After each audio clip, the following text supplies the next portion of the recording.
Saudara-saudara dalam kasih Kristus, hari ini hari Rabu tanggal 29 Juli 2026, kita disapa oleh firman Tuhan yang tertulis dalam kitab Yohanes pasal 15 ayat 13.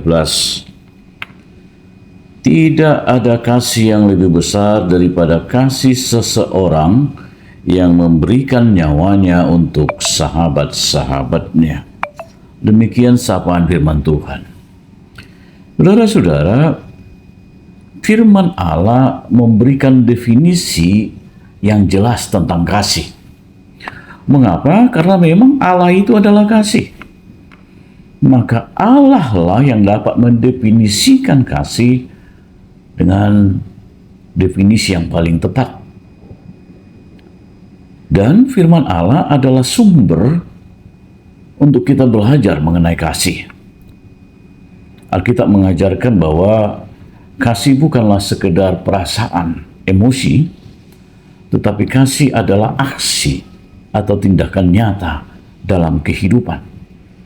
Alkitab mengajarkan kita bahwa kasih adalah sesuatu yang harus kita lakukan, bukan sekedar sesuatu yang kita katakan dan kita rasakan.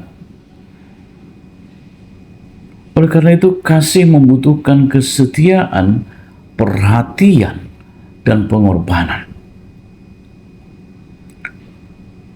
Kalimat dalam nats ini muncul dari pembicaraan panjang antara Yesus dan murid-muridnya pada malam sebelum Yesus disalibkan. Ketika Yesus mengatakan tidak ada kasih yang lebih besar daripada kasih seseorang yang memberikan nyawanya untuk sahabat-sahabatnya, Yesus ingin mengatakan supaya murid-muridnya mempersiapkan diri akan pengorbanan Yesus dalam penyalibannya dalam rangka menunjukkan kepada mereka apa yang dia maksudkan. Itu sebabnya sebelumnya dalam ayat 12 Yesus berkata, supaya kamu saling mengasihi seperti aku mengasihi kamu.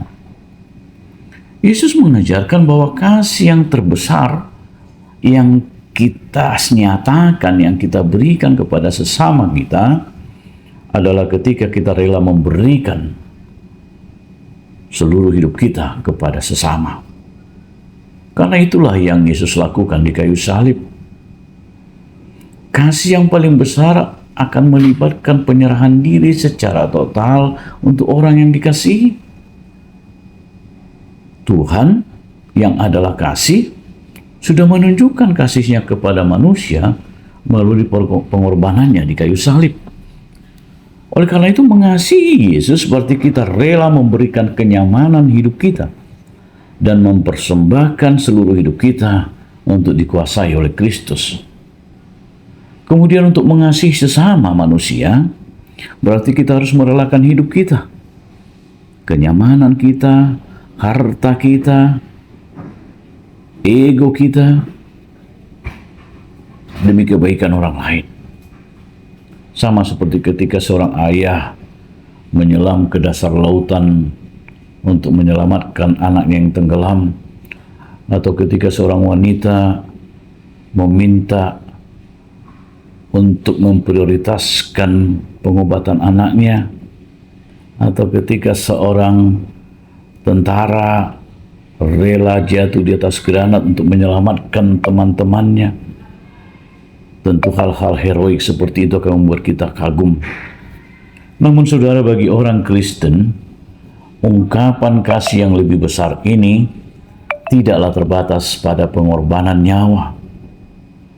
Artinya kita tidak perlu menunggu momen pengorbanan yang luar biasa untuk mengasihi orang lain seperti Yesus mengasihi kita.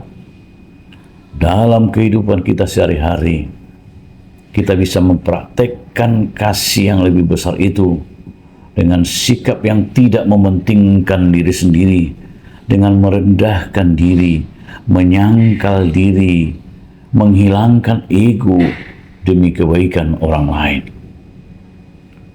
Pernyataan kasih yang seperti ini seharusnya menjadi hal yang biasa bagi kita orang-orang percaya, karena kita dipanggil untuk mengikut Kristus, berarti juga termasuk menunjukkan kasih seperti yang Kristus lakukan.